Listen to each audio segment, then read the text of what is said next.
Ας προχωρήσουμε στην επόμενη συζήτηση, στην οποία θα διερευνήσουμε το πραγματικό κόστος της επιχειρηματικότητας και πώς αντέχουν οι νεοφυείς επιχειρήσεις. Η συζήτηση έχει οργανωθεί από την Natech, η οποία για δεύτερη συνεχόμενη χρονιά αποτελεί έναν από τους συνεργάτες περιεχομένου του TechFuse και μας δίνει την ευκαιρία να παρακολουθήσουμε διακεκριμένους ομιλητές από το εξωτερικό. Παρακαλώ, υποδεχτείτε στη σκηνή τον κύριο Νεκτάριο Λιόλιο, συνιδρυτής του The Future Farm, και τον κύριο Θανάση Ναυρόζογλου, διευθύνων σύμβουλος της Natech. So, introducing you, Nektarios Liolios, a good friend of mine. We know each other for about 5 years now, through a common friend. It's rather unusual to have this fireside chat. So, actually, I'll start by challenging you, letting you introduce yourself. Hi, everyone. Is it okay with my English? Okay, cool. I'm Greek with a Greek name and a Greek face, but I speak English with a British accent and a little bit of German because I was born as a παιδί μεταναστών στη Γερμανία. I was born in Germany. Spent most of my life in financial services, 20 years corporate with a suit and a tie and all that comes with it. And then I gradually moved away from it. I was working for a company called Swift. People don't know Swift, but everybody knows the Swift code in your bank transactions. And Swift created an innovation initiative. They're called InnoTribe, and I was invited to join because I was a program manager and I knew how to do things. And that changed my life completely. And through that, in 2010, I ended up founding, without really knowing that this is what I was doing, what became the first global fintech startup competition. It was called the InnoTribe Startup Challenge. At that point, the word fintech didn't exist. For those of you who still don't know what it is, it's financial services technology innovation. The first person I hired for my next business in 2013 thought fintech means technology from Finland. Times have changed. Fintech is now one of the most visible verticals within innovation, within entrepreneurship and startups. We did some amazing work. We saw some companies at a very early stage in their journey that became really big names, like Wise or Revolut. We had TransferWise in our competition when they just raised their seed round. We had Revolut just before they raised Series A, and now Revolut is one of the largest growing banks in the world. So from that, we thought maybe we can find a way to work more closely with these entrepreneurs. So we decided to create an accelerator, which in 2013 was a new thing. Accelerator is a mechanism that allows startups to grow faster because they get the right level of support. And because of all the corporate politics, I ended up leaving Swift and doing it myself. So without really knowing, I became an entrepreneur in 2013 by co-founding what at some point was the largest startup accelerator for fintech companies in the world, called Startup Bootcamp Fintech. It was a brand operated by a business which was a corporate innovation business called Rainmaking. And we did some amazing work. We launched 12 programs around the world in 5 years: London, Singapore, New York, Mumbai, Mexico City, Amsterdam, Melbourne, blah, blah, blah. The model was always corporate innovation driven, so you have industry on the one side looking for innovation, and on the other side attracting startups, entrepreneurs who had something that was relevant for the industry. And the model was you work with these founders in a very, very pressure cooker environment, trying to get them to grow in those 3 months as far as they would grow by themselves in a year or two. I did this for 5 years, and at the end of 2018, I walked away from all of this because I was really frustrated with the industry. Banks talk a lot, but they don't do much, and I heard about the panel yesterday that there was a good reflection of that as well on the stage. And I thought I'll take a career break. In that career break, I thought I'm just going to figure out what to do next. I was already 50 years old, 52. And then something unexpected happened. The day after my last day at work, my dad died. So I thought I'm going to be sitting on a beach, having cigars and cocktails, and I was dealing with the grief of losing my father, but I was also dealing with the grief of having left my business behind. In that year, so 2018, I was sort of dragged back into fintech. So I got involved with a project launching the first LGBT bank in the world, built on the premise that if you're part of a community that has specific needs, you need to build it because the banks will never do. And I also started something called the Future Farm, which we'll talk about in a bit. I then started another business called Radish, a lending business for underserved communities. So for 3 years, we tried really hard to build a business that allows people who have really important life needs and they need financing for that, but the banks don't understand them and therefore they reject them. And despite it being a super team, despite us knowing what we were doing and having a mission and purpose and impact, at the end of last year, we decided to stop it. So it was a painful experience.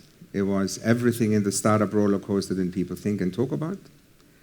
And right now, I'm at a point in my life, I'm 58, and I know that based on all the experience that I've collected, I'm focusing on working with founders and founding teams who are in difficult situations, in distress. And we're not talking about struggling to fundraise or figure out business model, but we're talking about the emotional, psychological, personal toll it takes to build a business. That's why we call this thing the real cost of entrepreneurship. Who in the room is an entrepreneur? A few. Who in the room is thinking about becoming an entrepreneur? Okay, watch, listen. Who is certain that they will not be an entrepreneur? Good. We have representation from everything. Yeah, we've got Nina in the room who's doing the keynote tonight, and this is going to be practically the real-life manifestation of the theory that we're talking about now. Thank you, Nektarios. Well, what have you learned in the last 5 years? It's exceptionally interesting. Well, I've learned a lot, and you can probably share your own version of this. We started the Future Farm with a friend who was also in the industry because we saw a lot of founders, a lot of entrepreneurs struggle, but they didn't think they have permission to talk about it.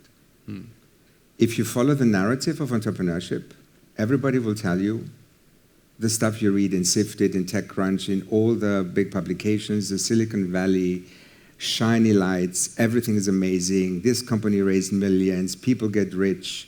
Sometimes people talk about impact, but the majority is all about a specific lifestyle that's being portrayed. In parallel, there's another reality that you just need to Google it. Somewhere between 90 and 95% of all startups die. But yet, people don't connect the two and think, well, if I start a thing, it will work. And when you get into this journey, it comes with things that go beyond the things that the previous panel was discussing. We had the Ideas Forward people who support the startups with business model support, go-to-market, and all these things. But nobody ever addresses the fact that it's bloody hard, and it comes at a real cost that you're not allowed to talk about. Not to yourself, and not to others. That's what I've learned. You're absolutely right. So you're building a business, you're running a business, you've been doing this for many years. What's your version of this? My version? Well, I come from a quite different background. I haven't had this international experience. I've set up, I would say, 2 or 3 businesses that one of them failed. I'm running a business that is doing good. It's in the fintech space. It's Natech. I'm the CEO of Natech, by the way, for the ones that are not aware of what I'm doing. And at the same time, I'm the vice chairman and also co-founder of Snappy, which is a digital bank coming out of Ioannina. And it's the first digital bank in Greece. And this is really, really challenging and interesting also at the same time, because it's rewarding seeing something building up. At the same time, there are a lot of things that you've mentioned before. There's a cost, things that you're not really able to talk about. And this is not about financial cost. It has nothing to do about financial cost. Before starting something, you believe that things are going to be challenging, definitely, but you don't really know what's out there.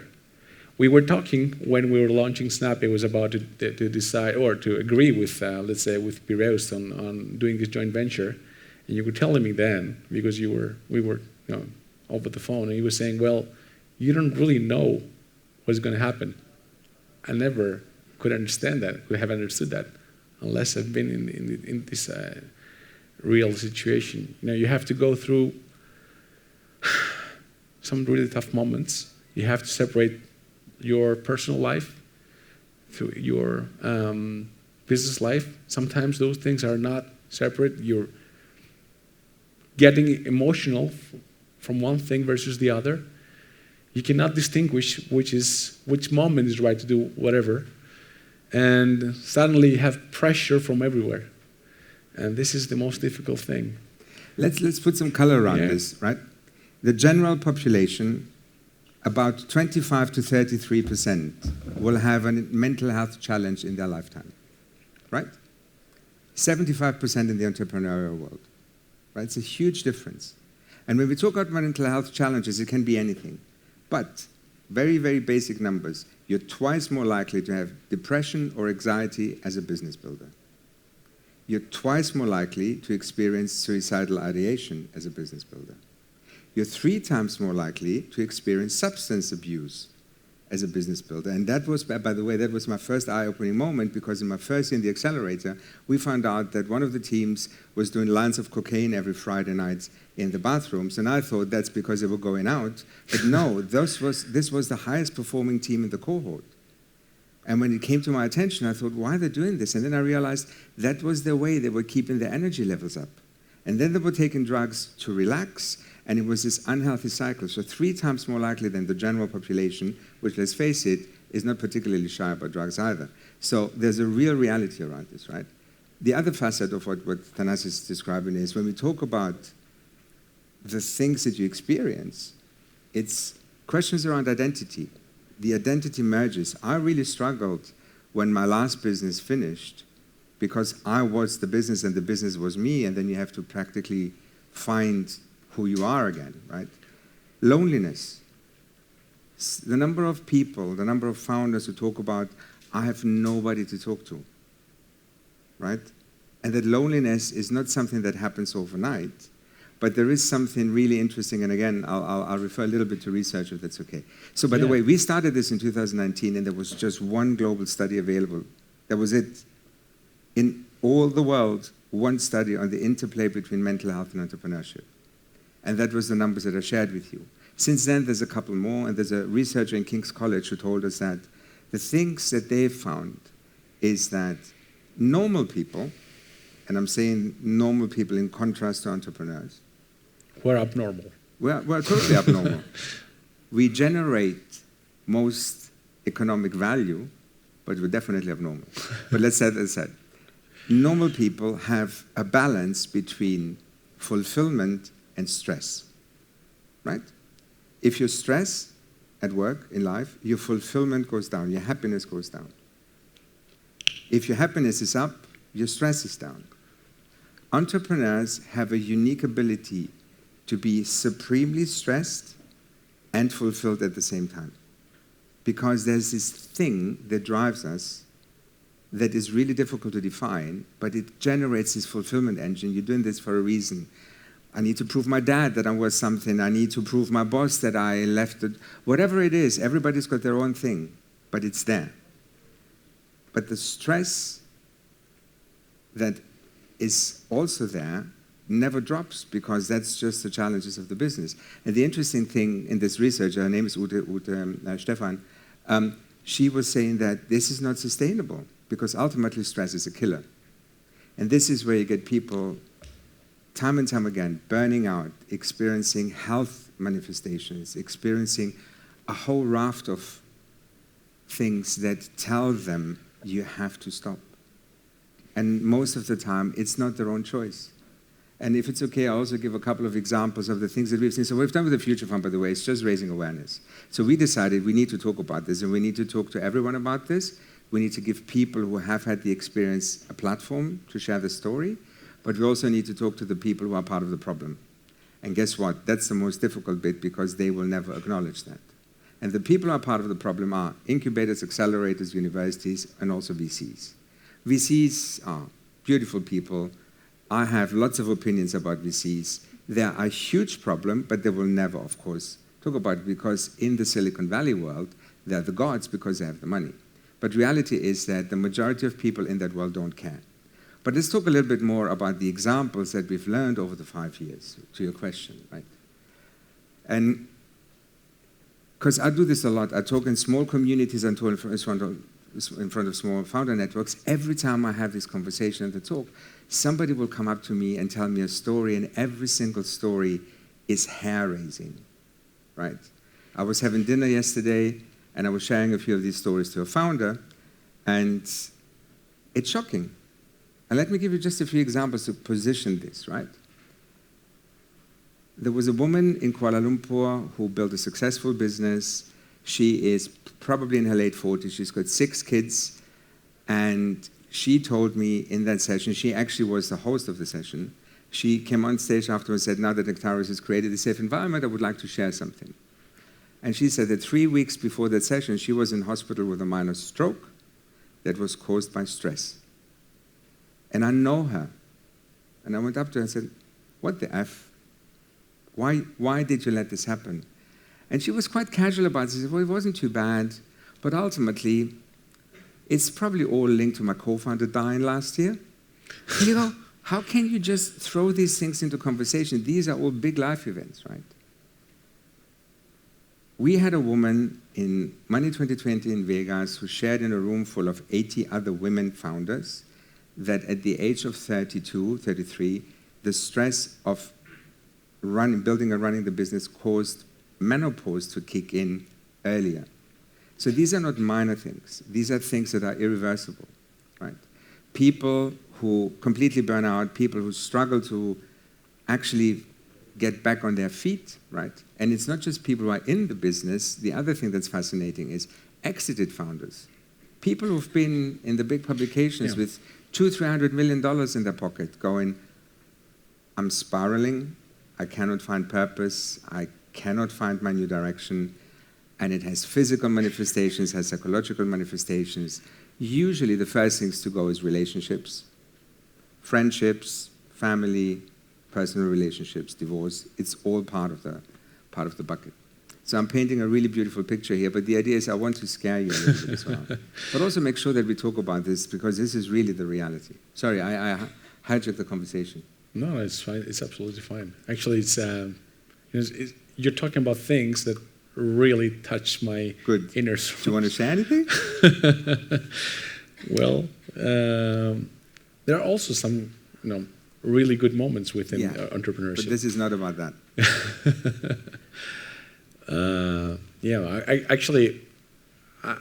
I'm surprised because I don't know what tools are out there in order for anyone to go and relax. I'm running, for instance. There are stressful moments that I need to, go out in nature or play with the kids, talk with my wife or whatever, with my father.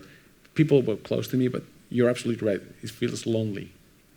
And this loneliness is something that you cannot really avoid. And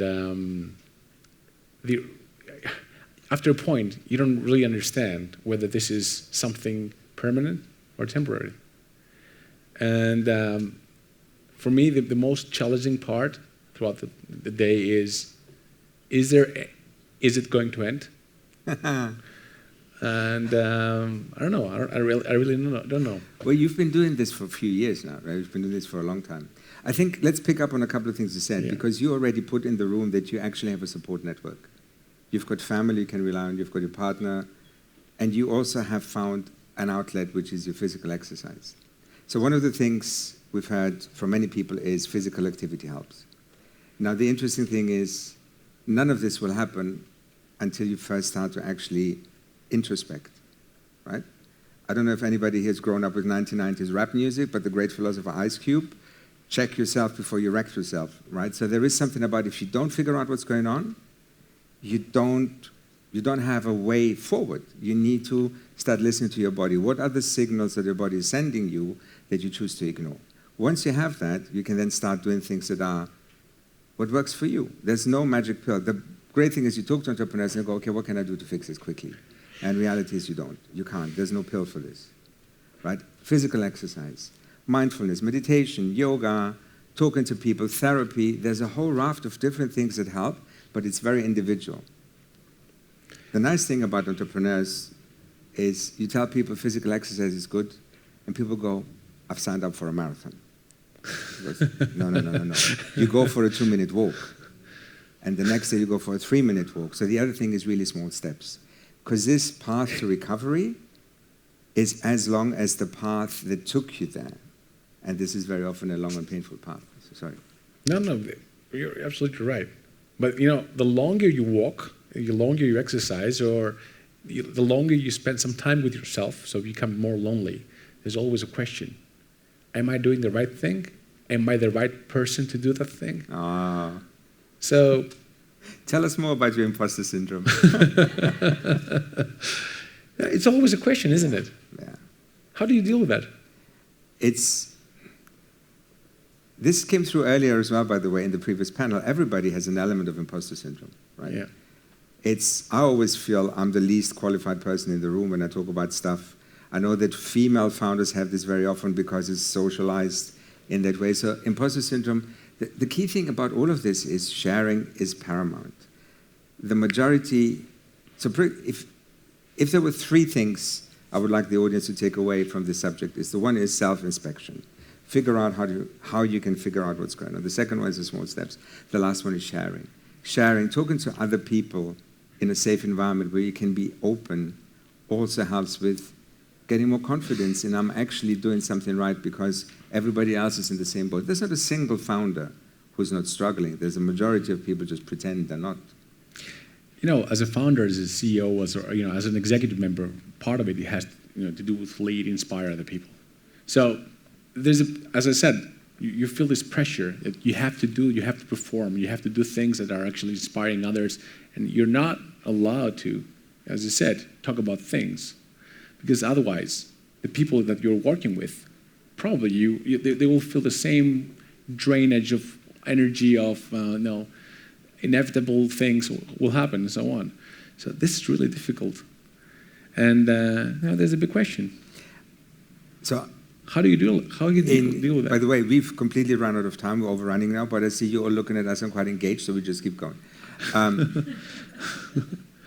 There is a thing about you can lead with vulnerability. At least that was my approach. Yeah. I thought the more open I am about this, the more normalized the conversation around the struggle is, the more people actually see the authenticity and respect you for that. But it's individual. It's also cultural, it's contextual, right? So I'm pretty sure it's not as easy in Greece as it might be in the UK with a much more international audience or team. There is an element of machismo. Usually, as a man, you're more expected to be strong and tough and blah and all this bullshit. Sorry, I shouldn't be swearing before lunch. But it's all just pretense. Reality is that everybody has it. And there is an element of also exploring, maybe opening up a little bit and see how it resonates. But this is for a much longer conversation, Thanasis. Unfortunately, it is. Nektarios was sitting on our advisory board. He was a mentor, as I said. At that point in time, we had to decide what the future was. We were either to continue selling software for financial institutions or sell software for financial institutions to launch a bank or do something else and so on. It was always a challenge. And as long as I remember those discussions and these conversations, it was always the thing. I was asking you things, and you were always there to give me direction and guidance and so on. Who's guiding you? Oh, that wasn't a question we prepared. I just talk to people. I process information in conversation, and every conversation gives me something. And usually what happens is people talk to me. When you sometimes sit in an airport and you go, how did I end up sitting here? And somebody tells you, this is the first time I shared with someone this. And you go, why me? But in a way, for me, this is a really big thing. I learn a lot through conversation. I've got a couple of people that inspire me. There's a woman called Esther Perel, who's a relationship counselor, who's got a really amazing insights into the dynamics of human relationships, and that's a big driver for me. But yeah, I need to think about this now. But thank you. Thank you for asking. I think that's the reason, actually, of this panel, because the real cost is something that you cannot really define. Yeah. And you always need tools to get out of this situation. I hope you enjoyed it. Thank you very much, everyone. Thank you so much.